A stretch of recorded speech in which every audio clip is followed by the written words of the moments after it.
Okay, just counting down to the pre-open rates, which should start to appear on your screen shortly. SGX is still indicating a very, very manageable 130 odd point cut. So 17,585. It could be an opening like any other day. With it doesn't. I mean, this is not reflective of what happened overnight. Not in the least. I mean, after of course all the outperformance, this is just okay. Ashish Chazurmutha is with us, Director, Head Research at JM Financial Services. Ashish, great to have you with us here as always. Thanks very much. Your trades in terms of the F&O side of things and how we set up. Hi, good morning, Prashant. Good morning, Anuj. So I think, see, broadly, as you rightly mentioned, that data is also clearly indicating around 17,400 and 17,500. We have seen a lot of put writing positions being built up. So clearly 17,400 to 500 is a trajectory where we are going to witness some strong support zone. And also, if you look at Bank Nifty, which is continuously inching and trying to hit its October 2021 highs, is a clear reflection. Bank Nifty is going to see a significant outperformance, and since banking and financials contribute close to 30-35% of the index weight, it looks like around 17,500 we might see some reasonable support coming to the market. So I think broadly till the time we don't see a breach and close below 17,500 on a sustainable basis, any negative or a clear short positions can be built into the system. So I think the strategy should be buy on dips till the time we don't see a breach below 17,500. And keeping that in mind, we have buy ideas in humans, which is looking very promising. We have earlier also indicated stock is a 7-year high, consolidation high, which has given a breakout. And in the last 5 weeks also, there was a good consolidation. Stock has given a fresh move in yesterday's trading session about 1250 trajectory. So keeping that in mind, one can initiate a long in Qmins. Keep 1210 as a trading stop loss. In the immediate short term, we expect a stock to see 1350 kind of trajectory. But looking into the broad positional picture, it looks like stock is poised for a 1450, 1500 kind of move in next 2-3 months time frame. Axis Bank, as I mentioned, banking is looking very promising. So Axis Bank is one stock which has been consolidating for 6 months, and there is a fresh OI buildup which is being witnessed in last 3 weeks time frame. So clearly momentum is positive on Axis Bank. One can initiate a long, keep 785 as a trading stop loss. On upside, 850, 860 is my short-term target in Axis Bank. Bajaj Finance is showing very strong traction within the financials. So keeping 75.40 as a stop loss, I think one can initiate along here also. 8,000 would be my immediate short-term target. Only one sell call which I have is Godrej Properties. Stock is looking very weak on the 4-week data. It has given a breakdown with huge short buildup. So with 1305 as in trading stop loss, one can initiate a short in Godrej Properties. On downside, 1220 would be my short-term target in the stock. Okay, thanks Ashish for those calls. The pre-opening rates are in and the rupee is finally breaking that 80 mark conclusively. It touched that yesterday, but this morning it is here now, 80.28. In the past, of course, we have seen 80 as a threshold which has been defended, but with the dollar index at 112 and the kind of global risk environment that we have, Lata is joining us to tell us whether that means that 80 is here for good now. Lata, morning. That is the big question. Is 80 going to be sustainably here? Will the RBI allow the rupee to be stably over 80 for some time? There were intraday, the prevailing low was 80.13. And now, of course, 80 quarter was always expected because the NDF rate was indicating that's how the dollar rupee would open. But the big question is, what will the Reserve Bank do? Up until the last couple of weeks, the Reserve Bank was allowing a depreciation of the currency. But on Wednesday evening, it looked like the way in which they sold dollars, they wanted it to end below 80 before the big event. But today, all Asian currencies have opened between 0.5% to 1% weaker. And more importantly, it's the yuan which has weakened considerably in the last 2 months.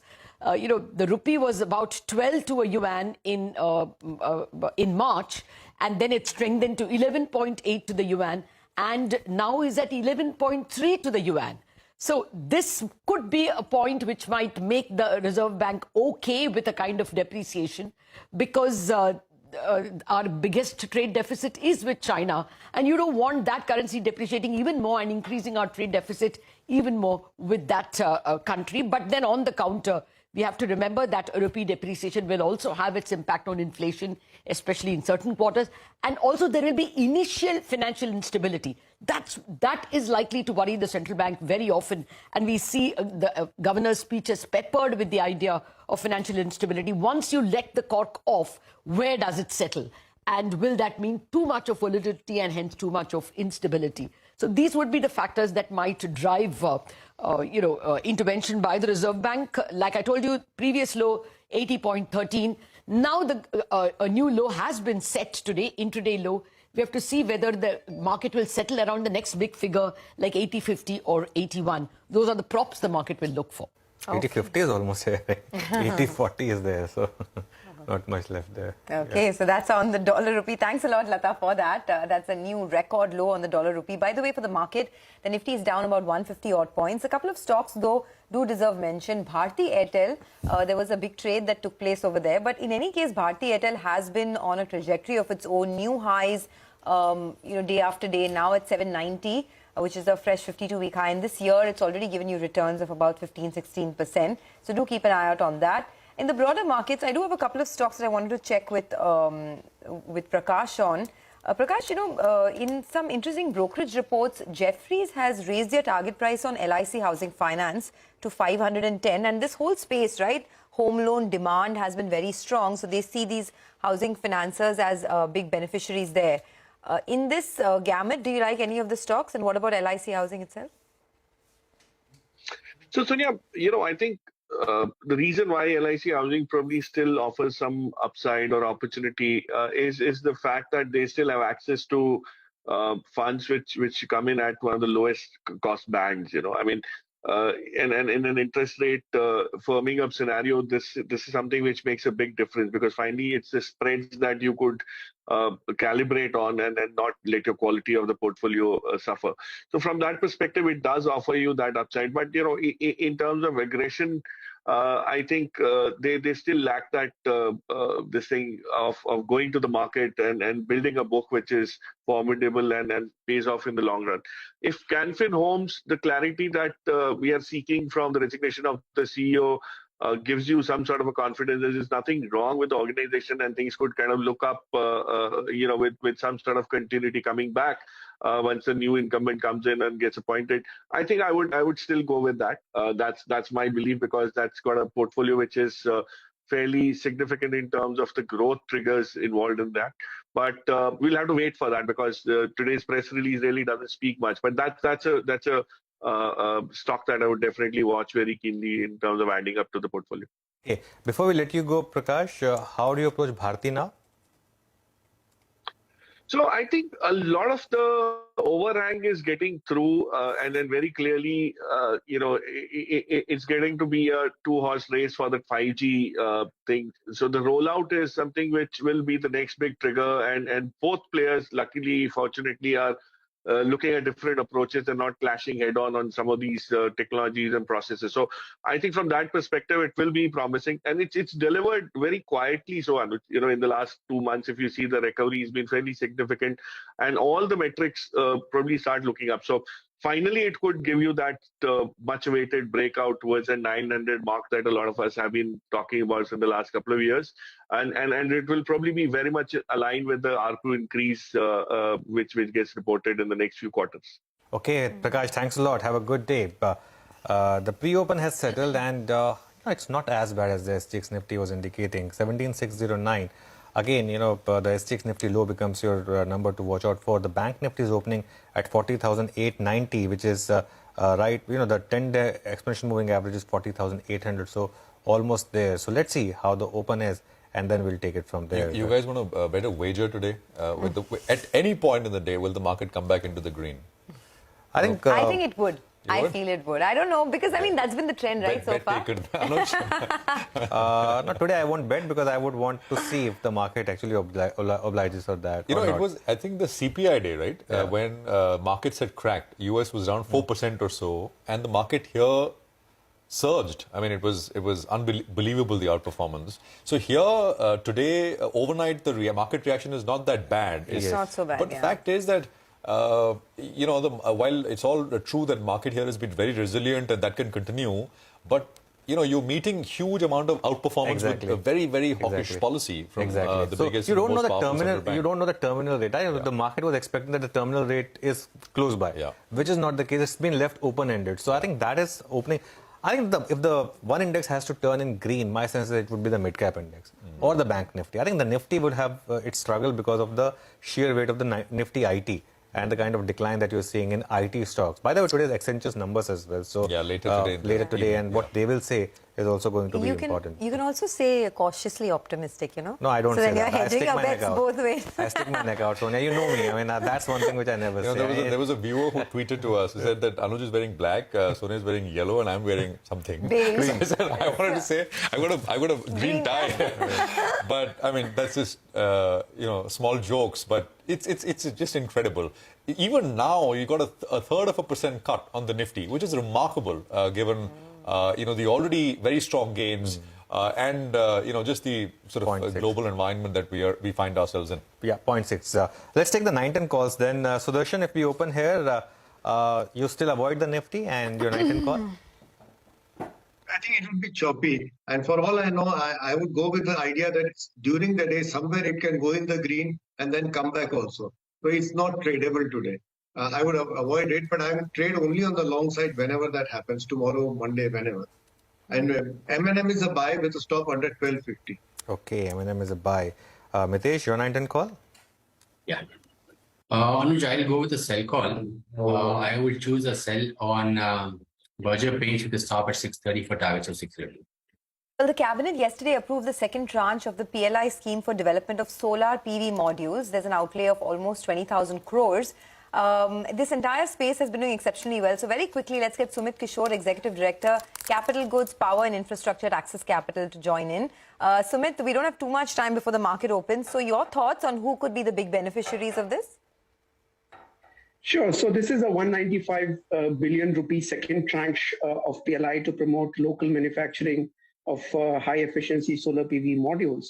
Now, if you go back to the first tranche, which was approved last year, the allocation was 45 billion rupees for setting up 10 gigawatt solar modules, and that received a response of almost 55 gigawatt. The winners here were Reliance New Energy Solar for 4 gigawatt, Shirdi Sai Electricals for another 4 gigawatt, and Adani for 737 megawatt. So the strong response by bidders led to an upscaling of solar PLI in this year's union budget, for which the cabinet approval came yesterday. My sense is that in tranche 2, rupees 120 billion out of 195 billion is reserved for companies setting up integrated polysilicon to module manufacturing capacity. So frontline beneficiaries for fully integrated manufacturing capacity would once again be Reliance, Adani, and maybe First Solar. The maximum crowding for PLI benefits is likely for setting up cell and module capacities only, which is an allocation of 30 billion rupees. There, the frontline beneficiaries include Tata Power, Wari Energies, and Vikram Solar, among others. For wafer to module, bidders may include the likes of Renew Power and even Coal India. Okay, all right. By the way, do you have coverage on a company called, you did mention Reliance, but say Solar and Wilson, which is a Reliance company now. Any thoughts that, will this fall in this analysis? Will that company? So Sterling and Wilson is the company you Sterling and Wilson, sorry. So they are solar EPC players. So in the backdrop of overall local manufacturing capacities for solar modules going up and the trajectory of 30-35 gigawatt of solar capacity addition that we have locally, including the opportunity to export overseas, I think the entire ecosystem benefits, which will include solar EPC players like Sterling and Wilson. It will include players like Borosil, renewables manufacturing, Solar Glass, and a host of others. But the direct beneficiaries would be the ones manufacturing the polysilicon, wafer, ingot, cell, and module.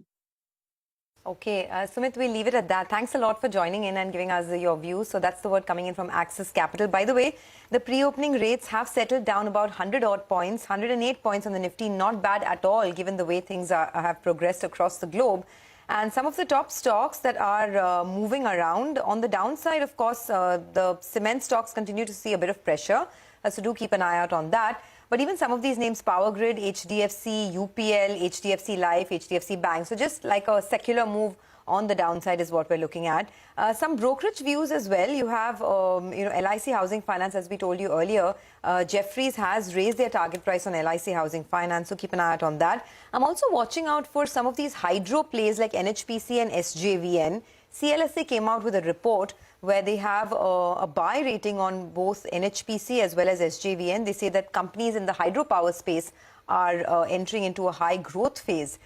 So they're very bullish on this entire group. Yeah, I think SpiceJet would be the other one to watch out for. There's a restriction on 50% SpiceJet flights, which has been extended now till October 29, and that company is, of course, having a lot of issues. So that is a company-specific issue, remember, not a sectoral sort of view, because sectorally, I mean, it's aviation is actually doing as good as it has done ever in the last 3 or 4 months. But SpiceJet is having its own problems. So over the last 1 month, the stock is down about 14%, and that could be another stock to track. But let's now shift focus on the larger stocks first, and then, of course, we will take it from there.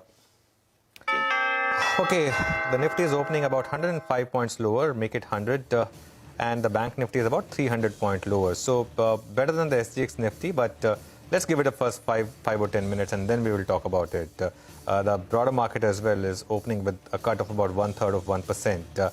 I'll go through the winners first because that's a shorter list, and Bharti Airtel really stands out in that because of that block deal. So 1.4% higher, fresh 52-week high almost on Bharti Airtel. Then, of course, it's all about the losers, the HDFC Group stocks, HDFC, HDFC Bank, and HDFC Life, all starting with about 1% downtick. The Nifty is now down just about 92 points, and the Bank Nifty only 270 points. Bajaj Finserv, ICICI Bank, Tata Motors, Infosys is dragging. Infosys, actually, I think this would be a fresh 52-week low on Infosys. TCS as well, and Tech Mahindra, so all these IT names. Reliance is a bit soft, Dr. Reddy's, Larsen & Toubro. But you know what, keep an eye on the mid-cap index, because if first index has to turn in green, that really will be the mid-cap index. 45 points down only now on that one, 0.1%. On the Nifty, of course, a couple of other stocks stand out. ITC, by the way, is doing well, and yesterday also it was up, and today it looks like that wants to bat for the bulls, so that's doing well. And Adani Ports is opening a bit higher, but the market is still trying to find an equilibrium somewhere around the 17,600 mark. Infosys is at a fresh 52-week low. Sonia, over to you. Okay, in the broader markets, it's not bad actually. The mid-cap index is flat with a bit of a negative bias, down about 47 points. The advance decline ratio is mildly in favor of the advances, so keep an eye out on that.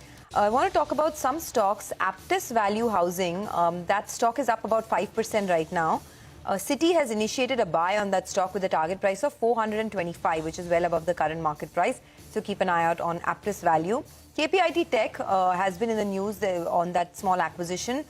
So keep an eye out on KPIT Tech as well. BEL, that one has been gaining quite a bit of ground, now up 60% this year, up 1.5% today.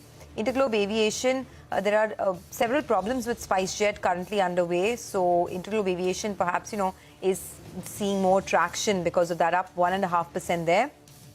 PB Fintech, Adani Group stocks are coming back. Adani Ports is up about 1%. IFL Finance is another one. Gland Pharma is up about 1.5%. So it's not a bad opening at all. In the broader markets, there's plenty of buying. M&M Financial, Century Textile, Adani Wilmar, LIC, APL, Apollo Tubes are all stocks that are trending in the green right now.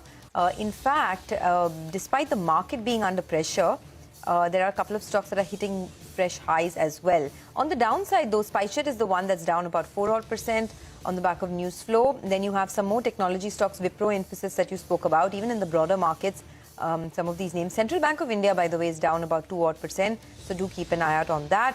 And it's pretty much news-based, but overall, it's not a bad opening, especially the mid-caps, which are trending lower by just 0.2%.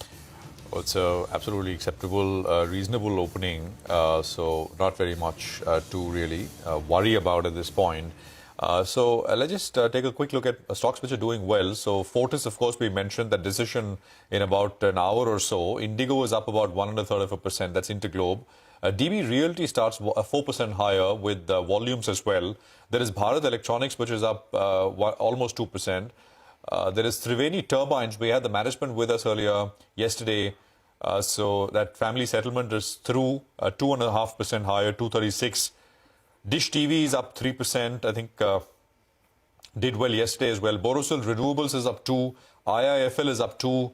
Aptus is up 6% now. I mean, so that is the stock of the morning with on the back of that brokerage note. So that's looking up. TRF is up 5%.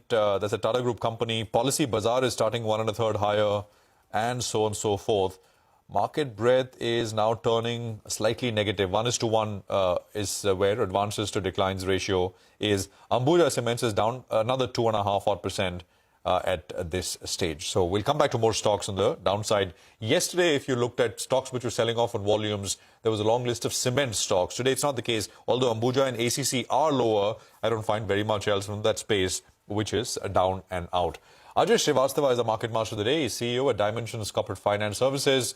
Ajay, great to have you with us here. Thank you very much. In your opinion, will this big outperformance for the Indian stock markets continue?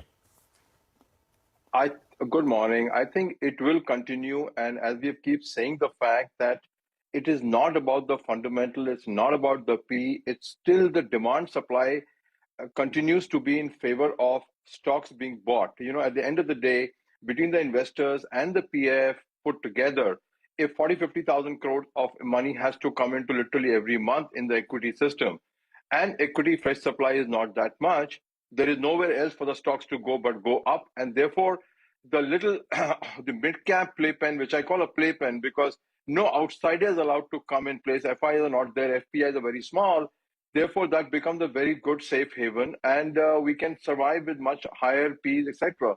And I think what's happening in America very clearly, not only on the economic side, but on the political side, what they're doing gives us great comfort that we are in a better place than what America once was, the haven of investing. Now it's the last choice of investing. So even the investors in India who wanted to take money to the US or global investors, it's not an option for them now because that's a country in decline where there is no chance of you making returns given what's happening on the political side more than even economic side. So all said, demand supply is good for Indian stocks. We are a good kind of a insulated economy at this point of time. Market is insulated, and RBI still insists on negative interest rate for savers. Till that continues, you have a very safe journey in equity markets. Okay, by the way, the mid-cap index is in green now. So, that has been the go-to pocket. And just keep an eye on the Bank Nifty now because, we've seen this on such days. The Bank Nifty actually leads the recovery. It's now above 41,000. I think may have trapped some shorts in the morning, and 41,200 or thereabout is where you have a lot of call writing. I mean, if you were to take that out and get into the green, that could be very interesting for the Bank Nifty because that's what normally the trajectory of the market is on days like today. The mid-cap index first turns in the green, then the Bank Nifty follows. Of course, the Nifty still has issues, but ITC is the other one which is seeing a remarkable sort of surge. So as I said, the first dip has been bought. The SGX Nifty low is being respected. Our market, of course, has been quite resilient. It's taken out some of the excesses. So who knows? Could be a very interesting day. Expiry as well. There were some shorts yesterday which got in, and some shorts, I guess, in the first 15 minutes. And if the morning low holds, it could turn out to be very interesting. Ajay, hi, good morning. ITC Good morning. is beginning to make big moves once again. Almost 350 now. 200 looks distant past now, of course. But it was just 6 months back. But what next?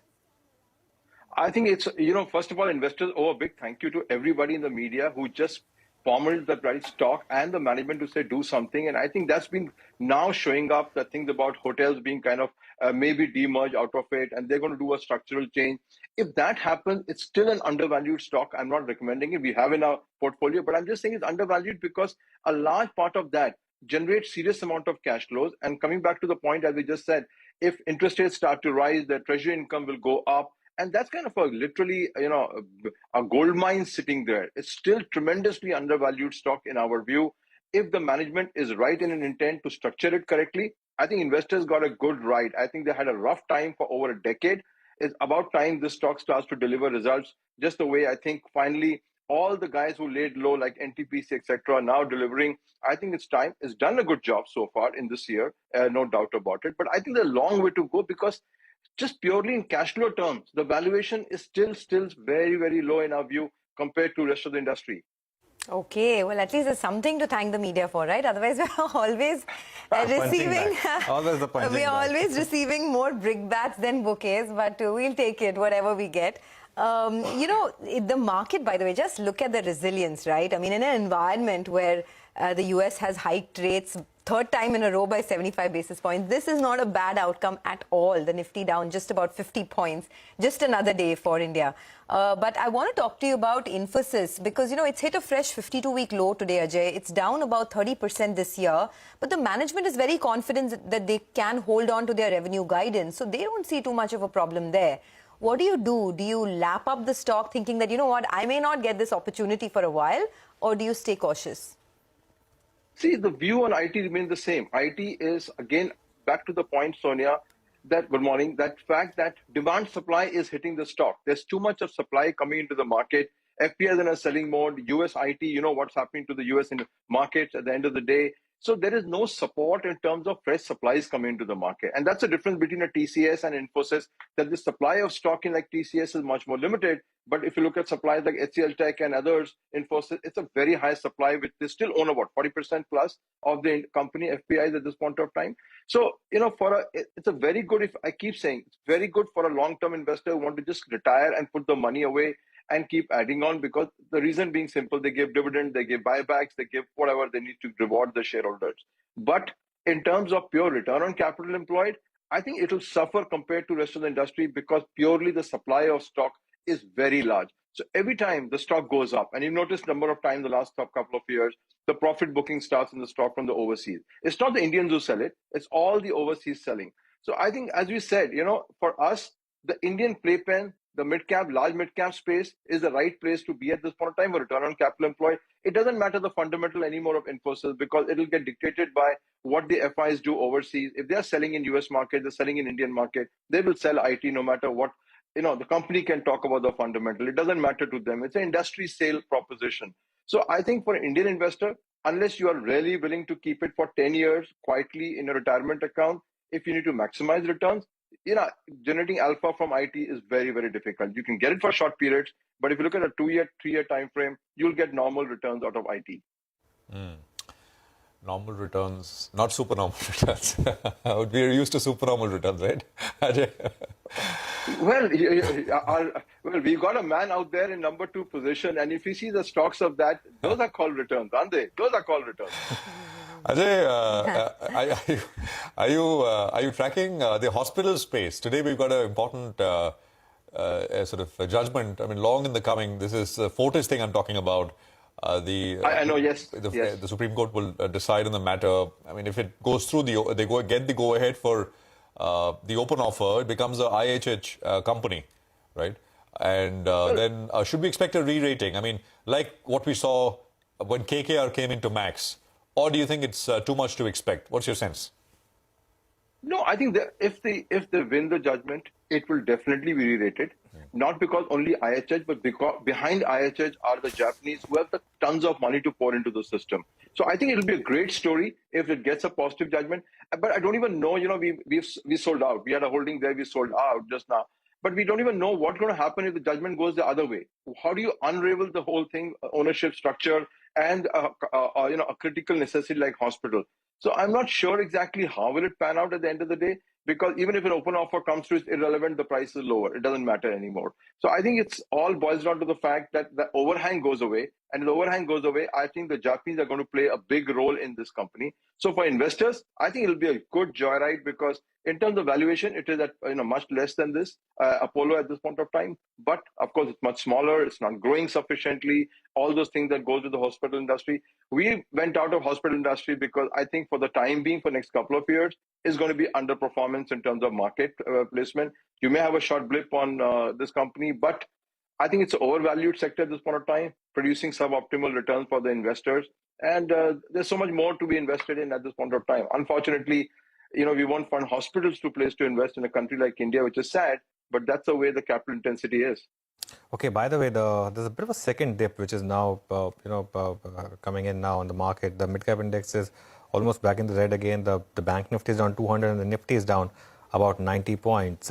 One stock which stands out though is Bharat Electronics, BEL. Just pull out that. It's after 2 or 3 days consolidation, it's a breakaway gap. Remember, I was explaining from the data of the last few weeks about the kind of money which has been chasing stocks, and BEL stands right on top in that. So, it's almost about to break out a recent high. That's a 7-day chart. I think if you pull out a 1-month chart, that point will be, I think, perfectly corroborated. Ajay, there it is. 1 month, it's up quite a bit. Had some consolidation. About to break that out now. Ajay, defense has been such a big theme. I mean, there are very few stocks, so almost everything is being lapped up. And floating stock is an issue in names like HAL and BDL. But is this a space where you're buying? Well, we're not buying anymore. I think we have been disclosing it to you that the last 1 year or so, we built up a big position that we're not buying anymore. I think in terms of valuation, if you feel left out, I would tell the investors, wait for a while. It doesn't matter. You will get a chance to get in again. It's overvalued. Too many people are chasing the same theme at this point of time. There will be a chance to get in, but I think the dynamics of today's valuation tells us that it's way, way overpriced compared to what we can see in the near future, because government's defense plan of procurement is not that high at the end of the day. Their margins are not, yes, they're fixed margins by and large. They get about 7.5% odd effectively on most contracts. So it's not like a big gravy train as most people think. I think for the time being, the big change of price has happened. The price discovery has taken place. Now it's a FOMO which is chasing this stock. Wait a while, doesn't matter. Of course, BL, of course, just now did a bonus issue. So to that extent, optically, the price is lower. So people feel, it was 300, now it is 100 rupees, so it works the while. But it was a bonus issue, not a price correction. I would say hold off. Don't chase FOMO. It doesn't do well for your portfolios. You will get time to buy it. Don't worry about it. There will be times to buy it, and you will get it. So I would not buy at these levels, at these prices. I would hold on to what I have. If I don't have it, well, there's so many more things to look at, but don't chase it. I think chasing is the worst thing in this market. Okay. Well, on that note, we'll let you go. Ajay, thanks a lot for stopping by and speaking to CNBC TV18. Thank you very much. Have a great day yourself. Thanks for joining in.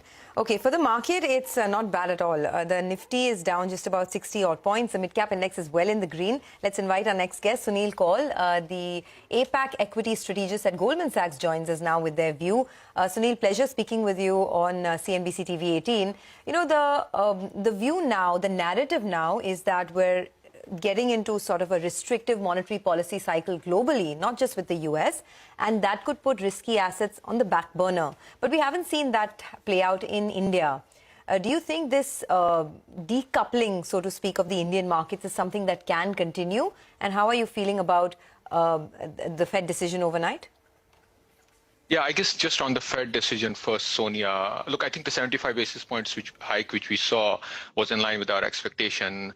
The guidance obviously was a little bit much more hawkish, both in terms of the dot plots, but also in terms of the press conference later. And so we were actually looking at the Fed terminal rate of 4 to 4.25 range, and obviously the target rate was 50 basis points higher. So as a consequence of that, we also just changed our rate forecast. So we are now looking at a similar target Fed fund rate at 4.5475.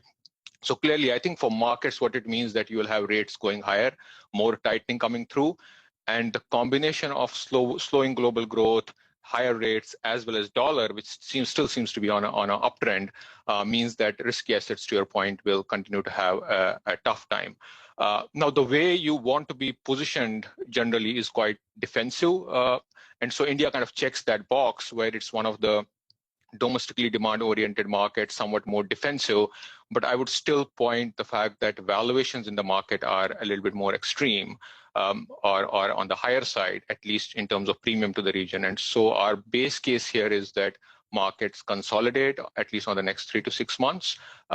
I'm not sort of looking for any major price correction, but more a sort of time correction before you see fundamentals catching up. Okay, that's a fair point. Sunil, hi, good morning. So, the issue is this terminal rate target is also, getting increased and it's now a bit open-ended, right? So, in that sense, and since you mentioned valuations, what's your view on the Indian IT, where we have started to see quite a bit of reset, and there are concerns now on what's happening with the margins and maybe this quarter even top line?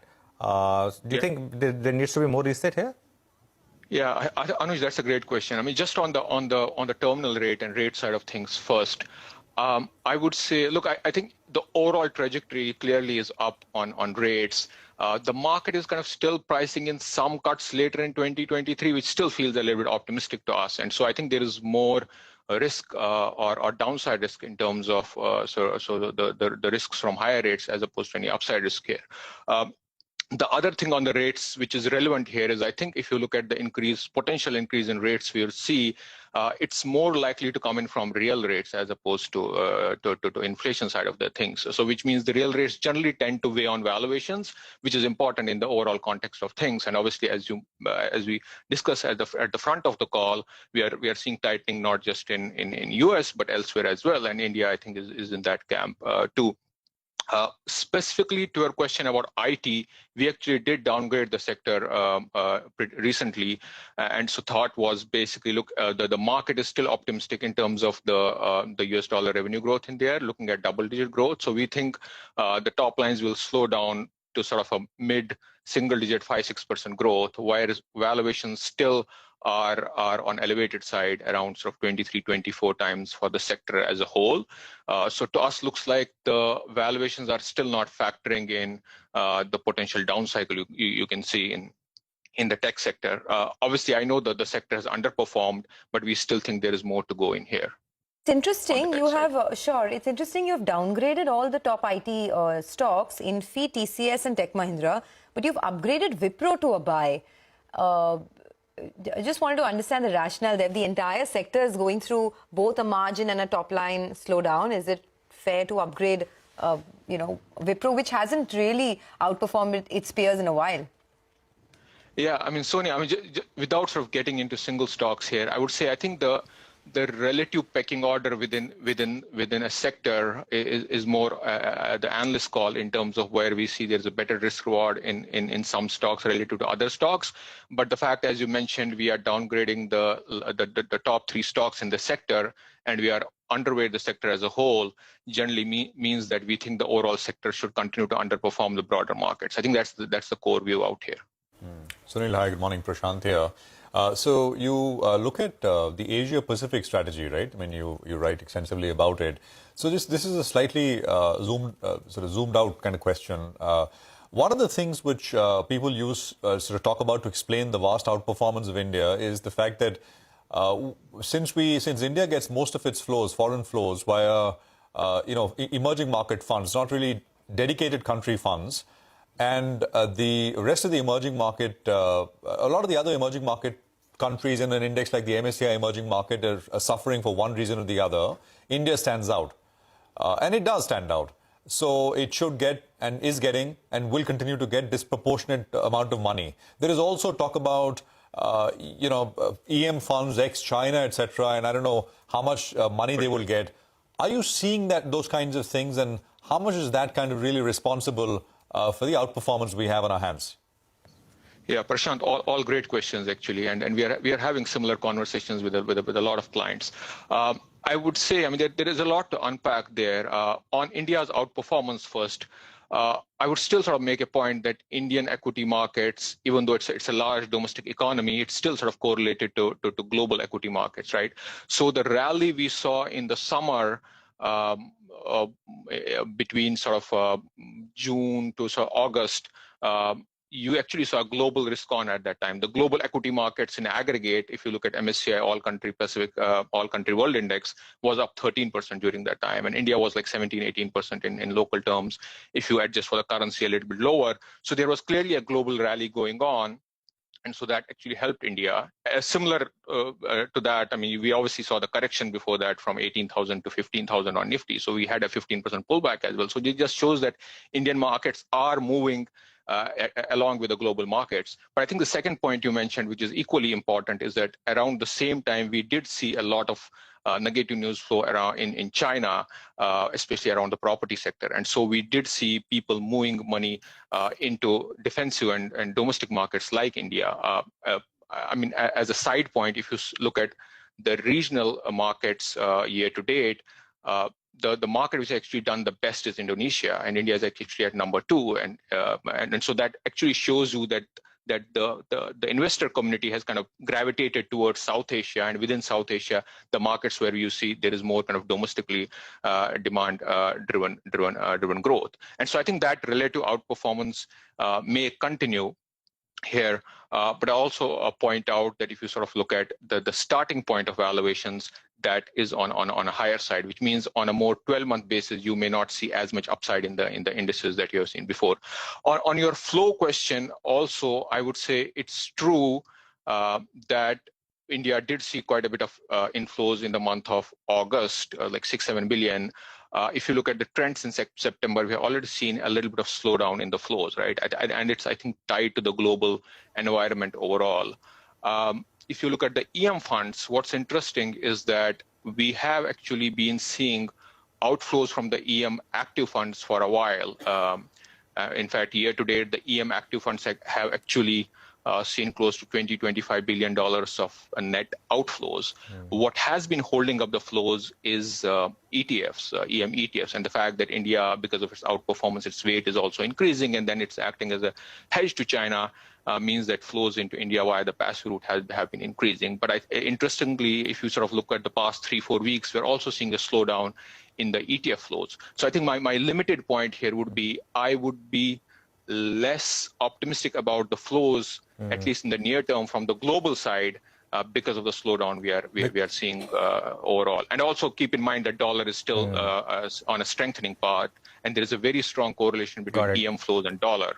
Got that point. So, actually, that's my next question then, because, for this money, which has, and, there's no way of knowing exactly how much money is long-only funds, how much is ETF, right? But there's an assumption that a lot of money has come via the ETF route, and that normally chases momentum. So if the momentum flags down, and, I take your point that, with a lag, maybe the market will correlate with the global market. And in that case, are we at risk of some kind of big outflows as well, if the momentum sort of, does not keep pace with the kind of returns that we've seen over the last 3 months or so? Look, I think global risks are there. I will still emphasize that from a pure fundamentals point, we still think India is a very strong secular growth story. And in fact, we did some work very recently in terms of looking at trended earnings growth potential in the markets over the next 3 to 5 years. And within the region, India actually stands out as the most, as a market with the highest trend earnings growth of around 14-15%. So I think on the fundamental side, and we can talk more about that, there is clear signs that there is the domestic recovery has been very strong, right? So from a pure fundamental standpoint, I wouldn't think that there should be huge outflows from India. I was sort of pointing out to the fact that if the overall global environment generally is where flows are generally slower, India may therefore also be a part of that overall. So I think that's something to keep in mind. Okay, and sorry, one follow-up. Are you tracking the domestic liquidity in India? Because that's something which has kept markets in good stead. And, earlier, if we had this kind of FIS selling, the market would not have got away with 18% cut, which the market did this time. Any views here? Yeah, for sure. I mean, we actually do track the domestic flows pretty closely. And that actually speaks to one of the risks we have. But I think, as you correctly pointed out, Anuj, the domestic flows is the reason the market is still trading where it is. If you had the similar amount of foreign selling we saw earlier in the year, which we know was almost 2 times what we have seen during the global financial crisis, market should have been much lower. What's interesting, and I'll make 2 points here. I think what's interesting is that if you look at the monthly data that comes out from AMFI, notably the both, not just the SIP data, but the overall monthly numbers as well, we are now seeing slowdown in the monthly numbers for 4 months in a row. If you look at the latest monthly flow in the month of August, we had close to $1.7 billion inflow. That's kind of adding the index funds in there, which is how we look at it, which was almost equal to what the SIP number was. I think what it means is that you literally had zero buying from the discretionary side or HNI side of things. and maybe it's basically that at sort of the 18,000 psychological level, people are basically booking profits. Because if you sort of look at the details between gross purchases versus redemptions, you had a 60% increase in month-on-month redemptions. So I think it's really clear that you are seeing some slowdown in domestic flows, and at a time where if the global flows slow down and your domestic flows also are not there to support it, that could be a risk for the markets. Having said that, I would say I don't think this is an imminent risk, because if you look at the mutual fund, domestic mutual fund cash balances, as per our estimates, they are still running high at about $6 billion. And if you look at the cash balances as a percentage of the AUMs, we are still at 2 to 3 year highs. So I think there is still sort of firepower to support the markets. But one risk to keep in mind is potential reasset allocation from sort of equities to fixed income as the domestic fixed income deposit rates keep going higher. Okay, that's on the overall market picture, right? I wanted to drill it down to specific sectors, because one sector that you feel is at an inflection point is microfinance. So there are names like Bandhan Bank, IndusInd Bank, L&T Finance, that you folks think are better ways to position the MFI recovery. But, you know, if you look at, I mean, not getting into individual stocks per se, but if you look at the charts of some of these names, like, say, L&T Finance, these stocks have done nothing in the last 2 years. Do you think that the fortunes are going to change? Look, I'll say in terms of the overall banking sector as a sector, obviously, we all kind of know the well-flagged 15% credit growth number, which is at 9-year high. But I think it's a fact that if you look at the overall banking sector at this point in time, you have the capitalization positions in the balance sheets, which are at the best positions they have been since the global financial crisis. We have kind of signs of credit demand picking up, not just because of the urban consumption, but also the fact that you're seeing sort of some revival in the capex cycle, right? And we would probably have a couple of more quarters of margin expansion as well, because of the delayed repricing on the liability side. So you put all of that together. In general, we think banks should continue to do better here. I know that probably sounds like a consensus idea at this point in time, but we do think in this sort of stronger upcycle, you probably get to like a 20% compound growth over the next sort of three to 5 years, which should mean peak ROAs and ROEs for the banking sector as a whole, including the microfinance story in there. Sunil, 60-second answer to China. Beyond the point, no one knows anything, but you guys track it closely, and you've written about it as well. What's happening? You think there are elections? Do you think they can change course dramatically? Because China +1 and all the ills that China is plagued with right now has been a big cause for, this supply chain diversification and portfolio flows, everything, right? Can they course correct significantly, or you think there's a slowdown which has to happen there, which will continue for a while? Look, I think the short answer to your question, Prashant, is slowdown for sure we think will happen. If we just look at our numbers, both in terms of profitability as well as GDP numbers, we are meaningfully below consensus there. So given the stresses we are seeing in the property sector, we do think China growth will slow. I think there is a lot of expectations on potential reopening in China after the 20th Party Congress in mid-October. We think that will be delayed until second quarter of year because of both healthcare as well as personal reasons. But at some point in time later in the year, we do think China sort of opens up and some recovery can come through. But overall, to your question, I think this bigger theme of China overall slowdown and sort of China +1, which benefits India, should still be in place. All right. Although in terms of equity markets, China may do slightly better heading into next year because of cheaper valuations and some policy easing. But from an India standpoint, I think the slowdown in China and India benefiting in terms of supply chain theme still pretty much is in place. Okay, Sunil, I tell you what, it was a pleasure to talk to you. It's so much clarity on all the issues that you gave us. Thanks a lot for joining us. Appreciate your time and look forward to more conversations with you in future. Thank you so much.